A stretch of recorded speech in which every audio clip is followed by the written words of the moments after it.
Secret societies have actively participated in the construction of the American governmental system. Freemasonry, to name just one society, left its imprint on the Declaration of Independence, the American Constitution, and on dozens of national symbols, from the Great Seal of the US to the dollar bill. This American passion for secrets, rituals, and exclusive clubs has been particularly strong in its universities, where the fraternity system was developed. The fraternities, or frats as they're most commonly referred to, are student associations with academic and philanthropic goals. However, they also abound in codes of silence and initiation rites, very similar to those found in Freemasonry and other secret societies. The first ever recorded frats were the Flat Hat Club and the Phi Beta Kappa, both founded at Yale University. Skull and Bones was founded in 1832. Its original name was the Eulogian Club. Its creator was a merchant named William Huntington Russell, owner of Russell and Company, a transport company which was rumoured to smuggle opium into China during the Opium Wars. The name Skull and Bones probably comes from a curious tradition. During their meetings in the campus chapel at Yale, the society used to hang a skull and two crossed shin bones upon the door as a warning that they should not be disturbed. The society was also known as the Order of Death, Corporation Star, or simply the Order. The tomb has a dark, labyrinth-like layout that spans 3 floors and an attic. It comprises a number of halls and secret cabinets, chambers with mannequins in full armour, candlesticks, old photos, flags and manuscripts, and a sinister collection of bones, supposedly belonging to historical figures, including the skulls of Mexican revolutionary Pancho Villa and the Indian chief Geronimo, and even that of Panamanian dictator General Omar Torrijos. In the keep of the labyrinth, there is a vault with the enigmatic number 322 on the door. Inside, there are just 2 chairs and a table. This was where the candidates are said to meet Madame, a skeleton that is supposed to be that of Madame Pompadour. Critics of Skull and Bones insist that the society is not originally American, but rather an offshoot of some German right-wing order. This could well be true. Its founder, William Russell, did indeed live for some time in Germany before attending to his senior year at Yale. And it was actually on returning to the USA that he established the fraternity. Always according to its critics, the number 322, the Order's identifying number, hides a coded message. The 32 represents the year of its foundation, 1832, and the additional 2 stands for the fact that it's the second chapter within an international order. Alexandra Robbins, a Yale graduate and author of a book on the subject, stated that the society owns a valuable collection of Nazi objects and memorabilia, and eats its dinners off Hitler's private silver service. A large part of their liturgy is written in German. Who was the fool? Who was the wise man? Beggar or king? Whether poor or rich, all's the same in death. In 1930, Prescott Sheldon Bush, father of President George H. and grandfather of President George W., a member of the Skull and Bones class of 1917, and president of the Union Banking Corporation, engaged in a number of profitable business deals with Fritz Thyssen, the German steel tycoon who supplied Hitler's war machine. The UBC was closed by President Truman during the Second World War under the Trading with the Enemy Act. In other words, for doing business with the Nazis. Apart from Prescott Bush, several other directors of the Union Banking Corporation in New York were also 1917 bonesmen, including E. Rowland Harriman and Ellery Sedgwick James. In 1938, Bush, by then executive associate of Brown Brothers Harriman, issued a loan to Hitler's Germany to enable the latter to import American Standard Oil fuel. Investigator Anthony Sutton claims that Skull and Bones is not at all an American society, but a branch of a foreign secret society. According to this expert, it is one of the reasons why secrecy in the Order is so vital. Skull and Bones membership certainly has its privileges. At least 3 American presidents were or are bonesmen: George W. Bush, his father George H. Bush, and William Taft. The proposition that this small club of the well-to-do pulls the strings of American power, and through it those of the whole world, by placing its associates in key power positions, is supported by substantial evidence. The elections of 2004 saw the almost impossible come true. Both the Republican candidate George W. Bush and his Democrat rival John F. Kerry were members of Skull and Bones. That's to say, prior to running as representatives of parties that supposedly propound opposite political visions, they had both sworn allegiance to the same mysterious principles. And what's worse, they share secrets that are not known to their own constituents. By the end of the 1980s, the scandal concerning the Bank of Commerce and Credit International was making the headlines. The BCCI was accused of laundering drug money and financing terrorist operations. The scandal tarnished the reputation of the US government, since the bank operated freely in America and was a regular contributor to political campaigns. The administration of bonesman George H. Bush blocked the investigation, which had in any case been entrusted to a Senate commission chaired by bonesman John Kerry. The BCCI was absorbed by more respectable banks, and the subject was never revived. Each year, only 15 students entering their senior year at the University of Yale are admitted. The candidates must have been tapped by those senior classmen of Yale University who make up the current membership. The criterion for selection also includes the candidate's potential to increase the power and prestige of the society. 2 votes against the candidate are enough for him to be rejected. During their initiation, candidates must recount all their sexual exploits. Finally, they are expected to perform various oaths, kiss some feet, and drink blood.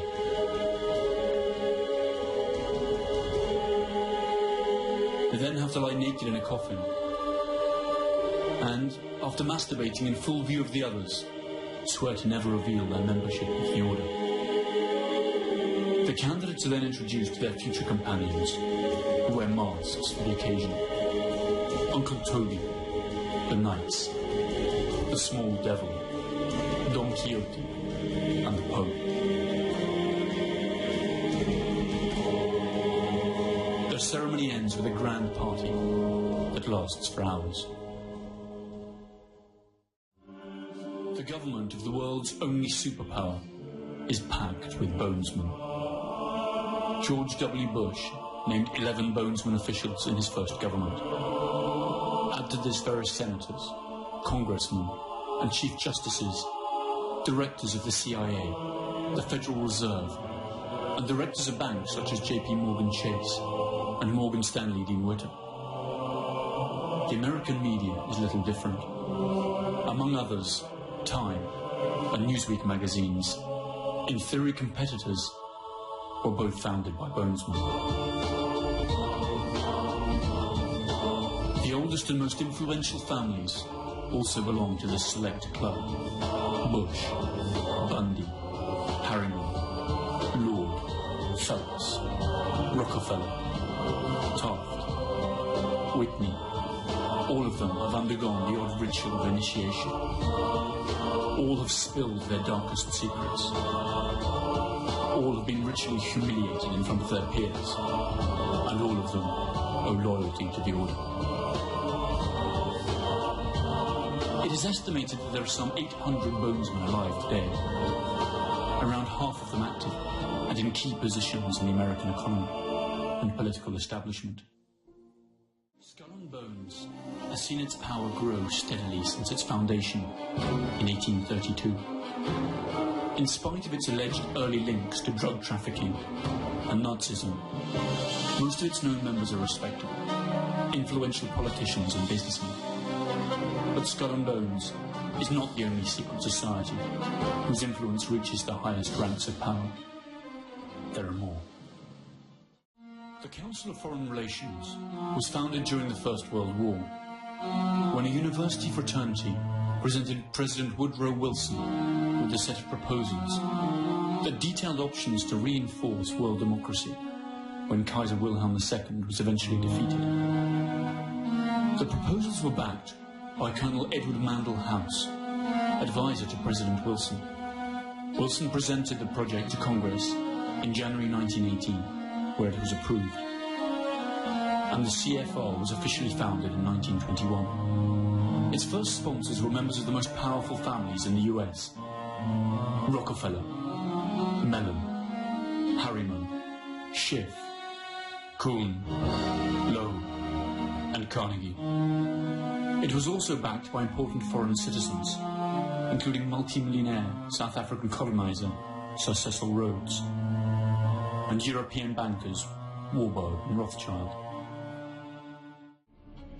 According to its critics, the domination strategy of the CFR is to control both sides of conflicts, and its ultimate goal, the creation of a private world government that would run countries as corporations. To achieve this, it would first have to erode the political structures of all sovereign states. Then it would have to foster worldwide socio-cultural standardization. And finally, it would have to impose a globalized financial system that it could control. Critics add that all of this would be achieved by provoking global conflicts that would keep the masses united against real or imaginary common enemies. Any similarity with reality is surely pure coincidence. To be allowed to join the select 4,200 members the CFR has today, it is mandatory to be American, or to be about to obtain American citizenship. The Council is loaded with top executives of financial institutions, powerful industry leaders, and mass media executives. Academics and scholars, high-ranking military personnel, politicians, public officers, deans of universities and research centres are also welcome. Among CFR's most renowned members are David Rockefeller, Henry Kissinger, Bill Clinton, former Secretary of State Madeleine Albright, Hungarian-American billionaire George Soros, Supreme Court Judge Stephen Breyer, Low CBS Network's President Lawrence A. Tisch, former US Secretary of State General Colin Powell, General Electric's former Chairman and CEO Jack Welch, current US Secretary of State Condoleezza Rice, W. Thomas Johnson, President of CNN, and Katharine Graham, President of the Washington Post, Newsweek, International Herald Tribune Group. That's not to mention Alan Welsh Dulles, founding father of the CIA, and banker Paul Moritz Warburg, who was born in Germany and emigrated to the United States, where in 1913 he drew up and promoted the legislation that would create the Federal Reserve Bank. This is the American central bank, whose capital is not public, as would normally be expected, but is instead in the hands of private banks. Both the IMF and the World Bank have come in for some heavy criticism over many years for their lousy management of world crises, when instead of acting like last resort moneylenders, as their mission states, they became involved in dictating the macroeconomic policies of deeply indebted nations, drowning them in more and more debt. This policy had catastrophic results for countries such as Brazil, Argentina, Turkey and Mexico. Joseph Stiglitz, Nobel laureate for economics, has repeatedly attacked the performance of the fund, suggesting that it was the true cause of many of the aforementioned crises. This cannot be brushed off as hearsay, since Stiglitz was chief economist and senior vice president of the World Bank from 1997 to 2000. In other words, an insider. The idea of a world dominated by private corporations, led by the CFR, might sound nonsensical. These corporations have a joint turnover that is almost twice the GDP of the United States, and employ more than 25 million people in the United States alone. Their power is surely already strong enough to twist some political arms worldwide. Perhaps the CFR is just an innocent think tank, like its members say it is. One thing is certain: the undeniable and enormous power wielded by such a group of influential people, for better or for worse. But one of the traits of contemporary secret societies is that they are no longer guided by ideology, but rather by pure and simple economics. In practice, this means that they use their influence in the corporate world to force entire countries to serve their interests. The average person is completely unaware of how national strategic decisions are taken, and whatever changes his vote may bring about happen only over the very long term, and usually prove to be merely cosmetic. The Bilderberg Group is named after the Bilderberg Hotel in Oosterbeek, Holland, where it first met. Its founders were Joseph Rettinger, a Polish emigre with social democratic ideas, and Prince Bernhard of the Netherlands. The annual meetings that it has held since then have been regarded as true milestones in international politics. For the occasion, each country sends two guests, one of whom is conservative, the other liberal. According to Prince Bernhard, the group was created as an entity destined to fortify the North Atlantic Unit, to stop Soviet expansionism, and to promote cooperation and the economic development of the countries of the West. The Nazi background of Prince Bernhard did not stop the Bilderberg Group from being supported by Social Democrats, or by the Rothschild Bank, or the Rockefellers, both of Jewish origin. Other early sponsors included the Wallenbergs, owners of Electrolux and Ericsson in Sweden. All of them still actively participate in the annual general meetings of the group, either directly or through their representatives. The venue, the agenda, and the participants are not secret. What remains undisclosed, however, are the topics discussed, since the meeting is held behind closed doors, and no detailed reports are published.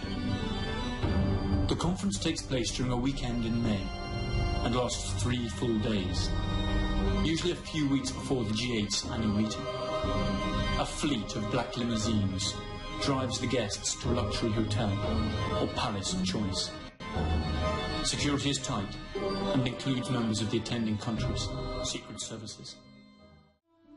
Past and present participants of the Bilderberg Group include the CEOs of France Telecom, Coca-Cola, Danone, Heineken, JP Morgan Chase, high-ranking British, American and European officials and cabinet members, and the editors of newspapers such as El País, La Repubblica, Le Figaro, the New York Times, Die Zeit, and the Wall Street Journal, among others.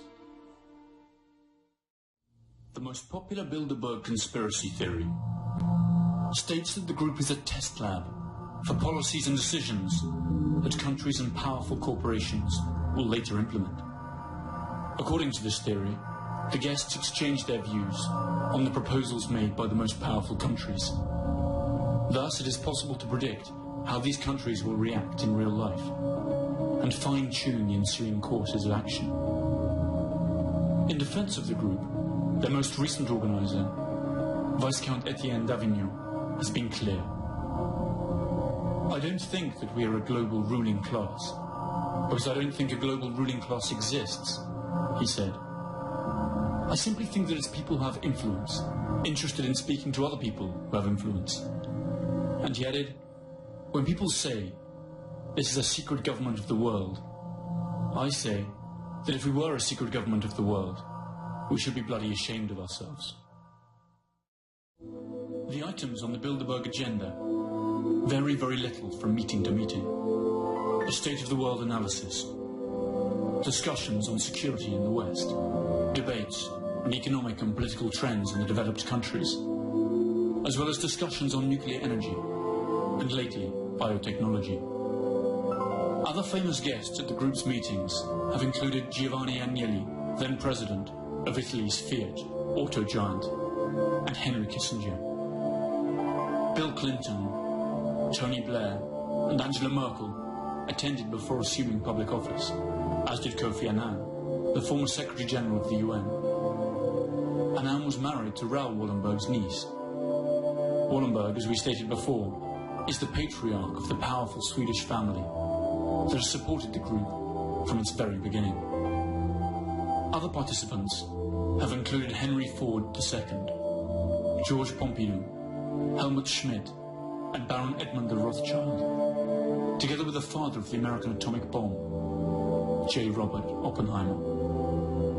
More names follow: Donald Rumsfeld, Alan Greenspan, George Soros, David Rockefeller, Queen Beatrice of the Netherlands, and US Senator and former presidential candidate, John Kerry. The list, while incomplete, represents the greatest amount of economic and political power ever concentrated in one single organization. Years after participating in a Bilderberg meeting, George McGee, former United States ambassador to Germany, said that the Treaty of Rome that created the European Common Market was born in the Bilderberg meetings. Jack Shankman, chairman of Amalgamated Bank and also a Bilderberg member, said in 1996, the idea of a common European currency was discussed a great many years before it came about. We also discussed the possibility of the United States re-establishing diplomatic relations with China before President Nixon actually did it. Something must replace governments, and it seems to me that private power is the adequate entity to do it. Secret societies control the world is open to discussion. What is clearly undeniable is that the most powerful people in the world are indeed accustomed to belonging to one secret society or another. Currently, there are three societies that seem to have a monopoly on influencing global policy from behind the scenes. Skull and Bones, the Council of Foreign Relations, and the Bilderberg Group. According to their critics, they're not different organizations, but the three heads of the same monster that is dead set on dominating the world through control of labor, capital, and land.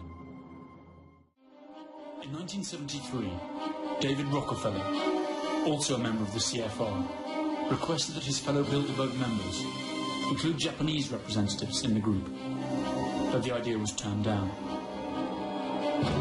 He then created the Trilateral Commission, which compromises annual private meetings of some 350 people.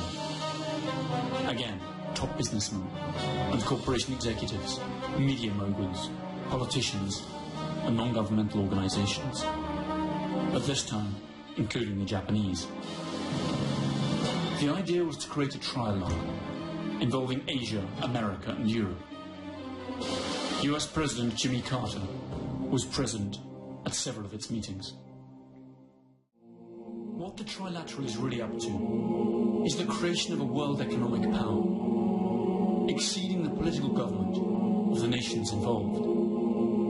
As managers and creators of the system, they will govern the world.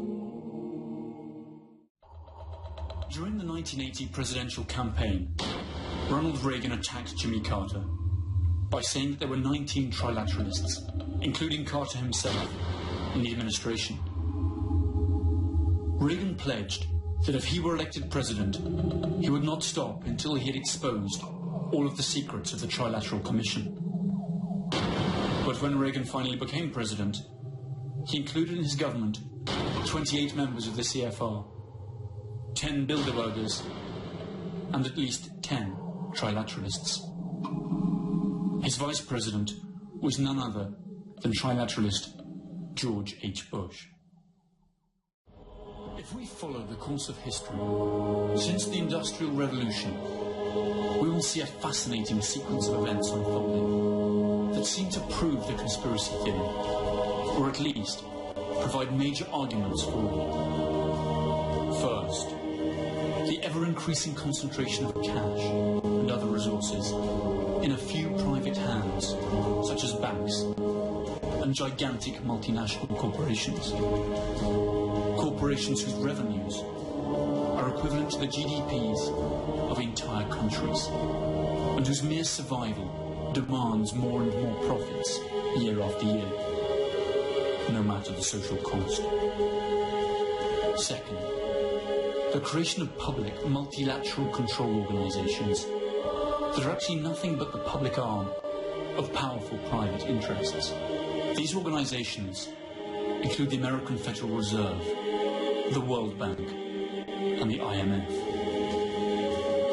Third, the undeniable advance of the process known as privatization.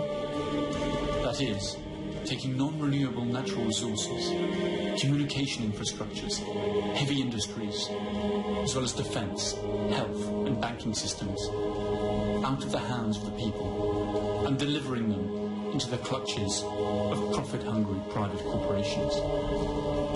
Fourth, the phenomenon of cultural and financial globalization, that in truth amounts to little more than the imposition of a dominant cultural and economic system upon those of peripheral countries.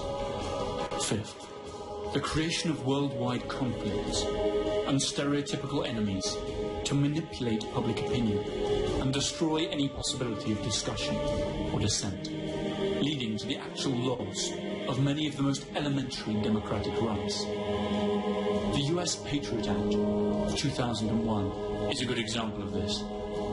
When panic attacks, people tend to accept more and more control. Finally, and most interesting of all, that almost all of the key players of these events, those who are really taking the decisions and hold the true political and economic reins of the West, are being in command of its capital, armed forces, or even votes, are coincidentally grouped in just a few societies that meet behind closed doors.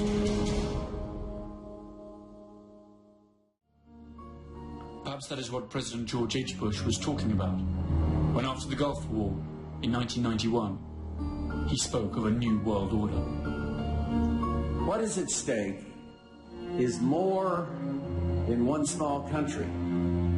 It is a big idea, a new world order, where diverse nations are drawn together in common cause to achieve the universal aspirations of mankind.